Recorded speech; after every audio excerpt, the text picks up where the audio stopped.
ಧೀಂ ಧೂಂ ಧನ ಧೀಂ ಧನ ಧೀಂ ಧೂಂ ಧನ ಧೀಂ ಧನ. ಜೀವನಂದ್ರ ಇದೊಂದು ಅನುಭವಗಳ ಪ್ರವಾಹ. ಇದೊಂದು ಅನುಭವಗಳ ಪ್ರವಾಹ, ಅದಕ್ಕೆ ಜೀವನ ಅಂತ ಕರೀತಾರೆ. Life is A stream of experiences. William James ಅನ್ನುವಂಥ ಪಾಶ್ಚಿಮಾತ್ಯ ಚಿಂತಕ ಸ್ಟ್ರೀಮ್ ಆಫ್ ಕಾನ್ಸಿಯಸ್ನೆಸ್ ಅಂತ ಕರೀತಾನೆ. ಜೀವನಂದ್ರ ಇದು ಅನುಭವಗಳ ಪ್ರವಾಹ. ಇದು ಕಣ್ಣಿದೆ, ಕಣ್ಣಿಗೆ ರೂಪದ ಅನುಭವ, ಕಿವಿಗೆ ಶಬ್ದದ ಅನುಭವ, ನಾಲಿಗೆಗೆ ರುಚಿಯ ಅನುಭವ, ಮೂಗಿಗೆ ಗಂಧದ ಅನುಭವ, ಚರ್ಮಕ್ಕೆ ಸ್ಪರ್ಶದ ಅನುಭವ. ಹೀಗೆ ವಿಭಿನ್ನ ರೀತಿಯ ಅನುಭವಗಳು ಮನುಷ್ಯನಿಗೆ. ನೀವು ಬೆಳಿಗ್ಗೆಯಿಂದ ಸಾಯಂಕಾಲ ಮಲಗುವವರೆಗೂ ನೋಡಿ, ಹಲವು ಅನುಭವಗಳನ್ನು ನಾವು ಕಾಣುತ್ತೇವೆ. ಬೆಳಿಗ್ಗೆ ಎದ್ರಿ ಸುಖವಾಗಿ ನಿದ್ರಿಸಿದ ಅನುಭವ, ಆಮೇಲೆ ಸ್ನಾನ ಮಾಡಿ ನೀವು ಆಫೀಸಿಗೂ ಅಂಗಡಿಗೆ ಹೋಗಕ್ಕೆ ನಿಲ್ರಿ, ಮನ್ಯಾಗ ತಾಯಂದ್ರೆ ಇನ್ನೂ ನಾಷ್ಟನ ರೆಡಿ ಆಗಿಲ್ಲ ಅನ್ಲಿ, ಅವಾಗ ತಾಪದ ಅನುಭವ ಶುರು ಆಗ್ತದೆ. ಆಮೇಲೆ ಆಫೀಸಿಗೂ ಅಂಗಡಿಗೆ ಹೋಗ್ತೀರಿ, ಮತ್ತೆ ಸಾಯಂಕಾಲ ಬರ್ತೀರಿ, ನೋಡಿ ಇವತ್ತು ಪ್ರವಚನದೊಳಗೆ ಕುಂತೀರಿ, ಸುಮ್ಮನೆ ಒಂದಿಷ್ಟು ಶಾಂತವಾಗಿ ಕುಳಿತಿರಲ್ಲ, ಇದು ಶಾಂತಿಯ ಅನುಭವ. ಅಕಸ್ಮಾತ್ ಎದ್ದಾಗ ನಿಮ್ಮ ಪಾದರಕ್ಷೆ ಕಾಣಲಿಲ್ಲ ಅಂದ್ರೆ ಮತ್ತೆ ತಾಪದ ಅನುಭವಗಳು. ಅಂದ್ರೆ life is A stream of experiences. ವಿಭಿನ್ನ ಅನುಭವಗಳ ಪ್ರವಾಹಕ್ಕನ ಜೀವನ ಅಂತ ಕರೀತಾರೆ. ಜೀವನದಲ್ಲಿ ಅನುಭವಗಳು ಒಂದು ರೀತಿಯಾಗಿರುವುದಿಲ್ಲ. ಎಷ್ಟು ವಿಧದ ಶಬ್ದಗಳು ಕಿವಿಗೆ ಬೀಳ್ತಾವ, ಶಬ್ದಾನುಭವ ಆಗ್ತದೆ. ಎಷ್ಟು ರೀತಿಯ ರೂಪಗಳನ್ನು ನಾವು ನೋಡ್ತೀವಿ, ರೂಪದ ಅನುಭವಗಳಾಗ್ತದೆ. ಇಲ್ಲಿ ಪ್ರಶ್ನೆ ಇರೋದು ಏನಂದ್ರ, ನಮ್ಮ ಕಿವಿಗೇನು ಶಬ್ದಗಳು ಬಿದ್ದಾವಲ್ಲ, ಎಲ್ಲ ಚಲೋ ಶಬ್ದನ ಬಿದ್ದಾವಂತೆಲ್ಲ ಐತಿ. ಆದ ಅನುಭವಗಳು ಒಮ್ಮೆ ಹಿತದ ಅನುಭವ ಆಗ್ತೈತಿ, ಒಮ್ಮೆ ಅಹಿತದ ಅನುಭವ ಆಗ್ತೈತಿ. ಒಮ್ಮೆ ಖುಷಿಯ ಅನುಭವ ಆಗ್ತೈತಿ, ಒಮ್ಮೆ ದುಃಖದ ಅನುಭವ ಆಗ್ತೈತಿ. ಈಗ ನಮ್ಮ ಕಿವಿಗೆ ಒಂದು ಶಬ್ದ ಬಿತ್ತು ಅಂದ್ರೆ ಒಂದು ಶಬ್ದದ ಅನುಭವ ಆಗ್ತೈತಿ.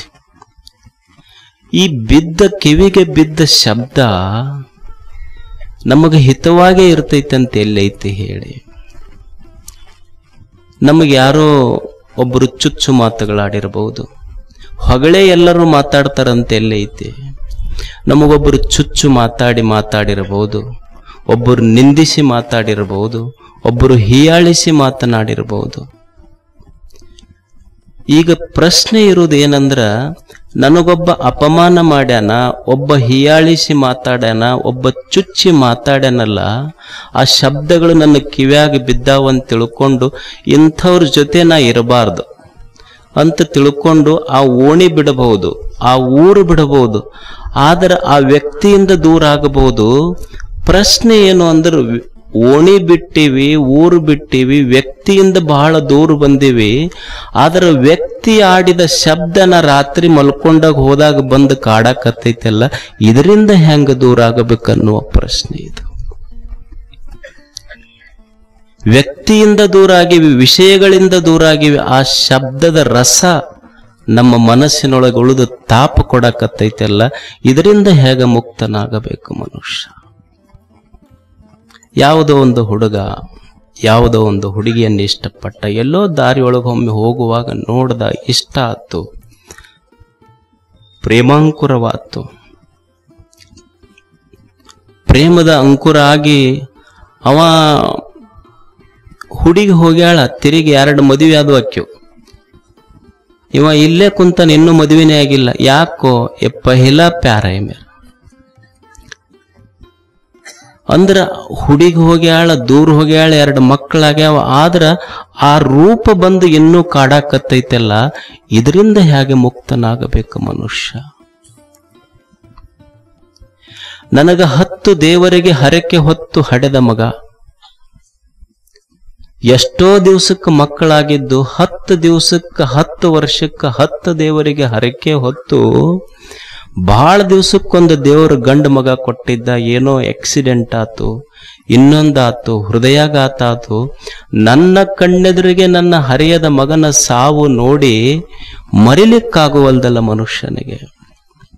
ಯಾರೋ ಒಬ್ಬ ಮಗನ ಹುಟ್ಟು ಹಬ್ಬ ಬಂದಾಗ ಅವ ಹಾಕೊಂಡಿದ್ದ ಡ್ರೆಸ್ ನೋಡಿ ನನ್ನ ಮಗ ಇಂಥ ಡ್ರೆಸ್ ಹಾಕೊಂತಿದ್ದ.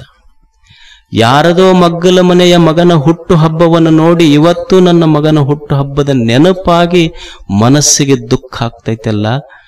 ಹುಡುಗಿಲ್ಲ, ಆದ್ರೆ ಅದರ ನೆನಪು ಬಂದು ಕಾಡಾಕತ್ತೈತೆಲ್ಲ. ಹೇಗ ಮಾಡೋದು? ಇದಕ್ಕ ಪ್ರತ್ಯಭಿಜ್ಞಾ ಪ್ರತ್ಯಕ್ಷ ಅಂತ ಕರೀತಾರೆ. ವಿಷಯ ಇಲ್ಲ, ವಸ್ತುಗಳು ಇಲ್ಲ, ಶಬ್ದಗಳು ಇಲ್ಲ, ಅವು ನಮ್ಮ ಸ್ಮೃತಿಯೊಳಗಿದ್ದು ಬಂದು ನಮಗ ತಾಪ ಕೊಡಾಕತ್ತವಲ್ಲ. ಇದರಿಂದ ಹೇಗೆ ಮುಕ್ತನಾಗಬೇಕು?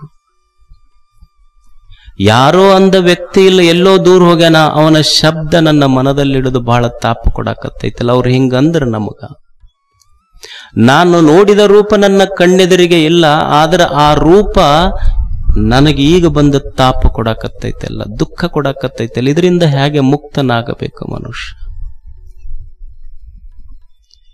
ವ್ಯಕ್ತಿಯ ಸಾವು ನಮಗೆ ಅತ್ಯಂತ ಪ್ರೀತಿಸಿದವರ ಸಾವಾಗಿದೆಯಲ್ಲ, ಅವರಿಲ್ಲ, ಆದ್ರೆ ಅದರ ನೆನಹು ಬಂದು ಸ್ಮೃತಿಯೊಳಗಿದ್ದು ನಮಗೆ ಕಾಡಿ ತಾಪ ಕೊಡ್ತೈತೆಲ್ಲ.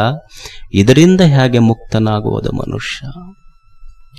ಈ ದುಃಖವನ್ನು ಮರೀಲಿಕ್ಕೆ, ಈ ದುಃಖವನ್ನು ಹೋಗಲಾಡಿಸಿ ಹೇಗೆ ಕಡಿಮೆ ಮಾಡಿಕೊಳ್ಳುವುದು? 2 ದಾರಿಗಳು ನಮ್ಮಲ್ಲಿ. ಏನು ಮಾಡಿದ್ರು ಅಂದ್ರೆ ನೀವು ಕೇಳಿ. ಒಬ್ಬ ಸಾಮಾನ್ಯನಿಗೂ ಒಬ್ಬ ದಾರ್ಶನಿಕನಿಗೂ, ಒಬ್ಬ ಸಾಮಾನ್ಯನಿಗೂ ಒಬ್ಬ ವಿಶೇಷ ಜ್ಞಾನಿಗೂ ಏನು ವ್ಯತ್ಯಾಸ ಅಂದ್ರೆ, ನಾವು ಸಾಮಾನ್ಯರು ನಮಗಾದ ದುಃಖವನ್ನು ಮರಿಬೇಕು ಅಂತ ಪ್ರಯತ್ನ ಪಟ್ಟಿವಿ. ನಾವು ದುಃಖ ಮರಿಲಿಕ್ಕೆ, ತಾಪ ಮರಿಲಿಕ್ಕೆ ಏನು ಮಾಡಿದ್ವಿ ಅಂದ್ರೆ, ಭಾಳ ಅಂದ್ರೆ ನಿದ್ದೆ ಬರಲಿಲ್ಲ ಅಂದ್ರೆ ನಿದ್ದೆಗುಳಿಗೆ ತೊಳಕತ್ತೀವಿ. ಆತ ನಿದ್ದೆಗುಳಿಗೆ ತೊಗೊಂಡಾಗ ಅಷ್ಟು ಮರ್ತೀವಿ, ಮತ್ತೆ ಎಚ್ಚರ ಆದಾಗ ಬಂದು ಕಾಡ್ತೈತಲ್ಲ ಅದು. ಅವಾಗ ಏನು ಮಾಡೋದು? ಬಹಳ ಮಂದಿ ಹುಡುಗರಿಗೆ, ಯಜಮಾನ್ರಿಗೆ ಕೇಳ್ರಿ, ಯಾಕೆ ಕುಡಿತೀರಿ ಅಂದ್ರೆ, ಬಹಳ ತಾಪ ಐತ್ರಿ ಸಂಸಾರ, ಮರ್ಯಾಕ್ ಕುಡಿತೀವಿ ಅಂತ. ಆತ ನಿಶಾದಾಗ ಮುಗಿತಷ್ಟ, ನಿಶ ಇಳದ ಮೇಲೆ ಮತ್ತೆ ಕಿಶಾದಾಗ ಬಂದು ಕೂಡ್ತೈತಲ್ಲ ಅದು. ಅವಾಗ ಏನ್ ಮಾಡ್ತೀರ? ಅದಕ್ಕೆ ಎಷ್ಟೋ ಮಂದಿ ನಿದ್ರಿಗಳಿಗೆ ತಗೊಂಡಿವಿ, ನಿಶಾ ತಗೊಂಡ್ವಿ, ಇಲ್ಲ ಬಹಳ ಅದರ ಟ್ರಿಪ್ಪಿಗೆ ಹೋಗಿ ಬಿಡ್ಬೇಕ್ರಿ. ಆ ಕಡೆ ಟ್ರಿಪ್ಪಿಗೆ ಹೋದ್ರ ಈಗ ಹಳ್ಳ್ಯಾಗ ಅನ್ನೋದಿಲ್ಲ, ಜಾಗ ಬದಲಾಯಿಸಿ ಚಲೋ ಆಗ್ತೈತೆ ಅಂತ. ಟ್ರಿಪ್ಪಿಗೆ ಸಂಸಾರದ ಬಹಳ ತಾಪ ಐತಿ, ಟ್ರಿಪ್ಪಿಗೆ ಹೋಗ್ಬೇಕು. ಆಯ್ತು, ಟ್ರಿಪ್ಪಿಗೆ ಹೋದ. ಅವ ಬಂದು ಕೇಳ್ದ ಒಬ್ಬ, ಅಲ್ಲ ನಾವು ಟ್ರಿಪ್ಪಿಗೆ ಹೋಗ್ತೀವ್ರಿ, ಆದ್ರೂ ನಮ್ಮ ಸಂಸಾರದ ತಾಪ ಕಡಿಮೆ ಆಗುವಲ್ದ. ಹೆಂಗ್ ಹೋಗಿರಿ? ನಾವಿಬ್ರು ಗಂಡ ಹೆಂಡತಿ ಕೂಡೇ ಹೋಗಿವ್ರಿ, ಸಿಮ್ಲಾಕ್ ಹೋಗಿವಿ, ದಾರ್ಜಿಲಿಂಗ್. ಹಂಗ್ ಹೋದ್ರಲ್ರಿ, ನೀವು 15 ದಿವ್ಸ ಹೋಗ್ಬೇಕು, ಅವ್ರ ಮನ್ಯಾಗ ಬಿಟ್ಟ ಮೇಲೆ ಅವ್ರು 15 ದಿವ್ಸಕ್ಕೆ ಕಳಿಸ್ಬೇಕು. ಇಬ್ರು ಕೂಡೋದ್ರ ತಾಪ ಕಟ್ಕೊಂಡ ಹೋದಂಗಾಗುತ್ತ. ಬಿಟ್ಟು ಹೋದಂಗೆ ಹೆಂಗ ಅನ್ನಿಸ್ತದೆ? ಏನು ಜಾಗ ಬದಲಾಯಿಸಿದರೂ ತಾಪ ಮನದಲ್ಲಿರುವ ತಾಪಗಳ ಬದಲಾಗ್ತವನೇ ಹೇಳಿ. ಅವ್ರಂತಾರ, ಒಬ್ಬ ಸಾಮಾನ್ಯ ಮನಸ್ಸಿಗಾದ ನೋವು, ದುಃಖ ಇದನ್ನ ಮರಿಲಿಕ್ಕೆ ಪ್ರಯತ್ನ ಮಾಡ್ತಾನ, ಆದ್ರೆ ಒಬ್ಬ ಜ್ಞಾನಿ ಇದನ್ನ ಬೇರೆ ಸಹಿತ ಕಳ್ಕೋಬೇಕಂತನ. ಇದು ವ್ಯತ್ಯಾಸ ಅಷ್ಟೇ.